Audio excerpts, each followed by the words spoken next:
ഇന്ന് തന്നെ ഡൗൺലോഡ് ചെയ്യൂ. കാണൂ നിങ്ങളുടെ ഫേവറേറ്റ് ഷോസ്. എന്നും ഇതൊക്കെ തന്നെ. എവള് നന്നാവത്തില്ലേ? എടി, അവരാദ്യമായിട്ടായി വീട്ടിൽ വരുന്നത്. വായിക്ക് രുചിയായിട്ട് വല്ലതും ഉണ്ടാക്കി ഇവിടെ വെച്ചിട്ടുണ്ടോ? ഒരുമാതിരി നന്ദിയോട് സംസാരിക്കരുത് കേട്ടാ. ഇത്രയും നാള് ഞാൻ വെച്ചുണ്ടാക്കിയത് തന്നെയല്ലേ നിങ്ങൾ തിന്നിരുന്നത്.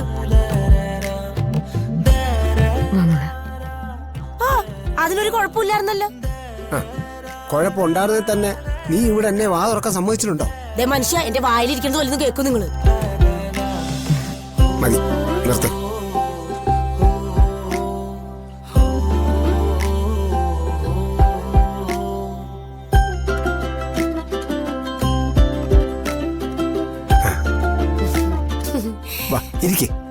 ഇരിക്കും മേഡം. എന്താ എന്താ ഇവിടെ ഒരു തർക്കം? അതെപ്പോഴും ഉള്ളതാ.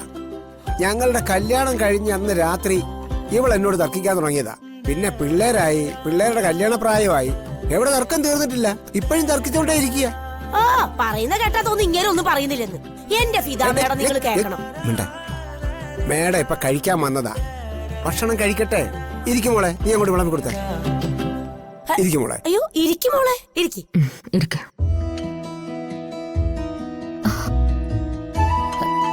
എനിക്കൊന്നും വേണ്ട. കാറിലിരിക്കുമ്പോ ഇടയിൽ ഞാൻ എന്തെങ്കിലും കഴിക്കാമോ എന്ന് ചോദിച്ചു. അത് കഴിച്ചില്ല. ജ്യൂസ് വാങ്ങിച്ചു, അതും കുടിച്ചില്ല. ഇനി എന്തെങ്കിലും കഴിക്കാതിരുന്നാലേ എനിക്ക് ദേഷ്യം വരൂ കേട്ടോ. അമ്മയല്ലേ പറയുന്നേ കൊച്ചേ, കഴിക്കങ്ങോട്ട്.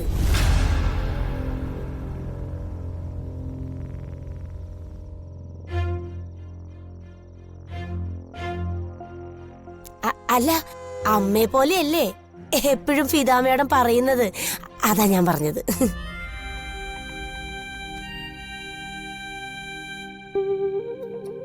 മോള് കഴിക്കേ. വേണ്ട. മോക്കിന്ന് ഞാൻ വാരിത്തരാം. മേഡം എനിക്ക്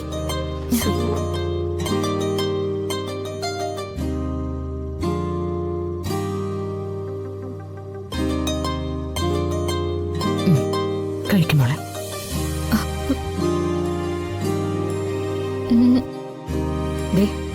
മോള് വയറ് നിറച്ച് കഴിച്ചാലേ ഞാനും കഴിക്കും.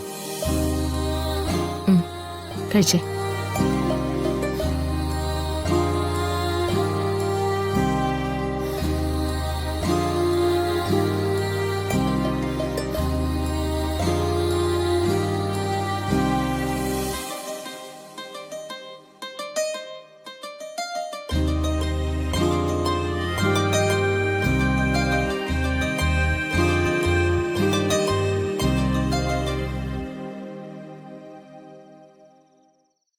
രാധിക മോളെ, ഭക്ഷണം എങ്ങനെയുണ്ട് എന്ന് ഞാൻ ചോദിക്കുന്നില്ല കേട്ടോ.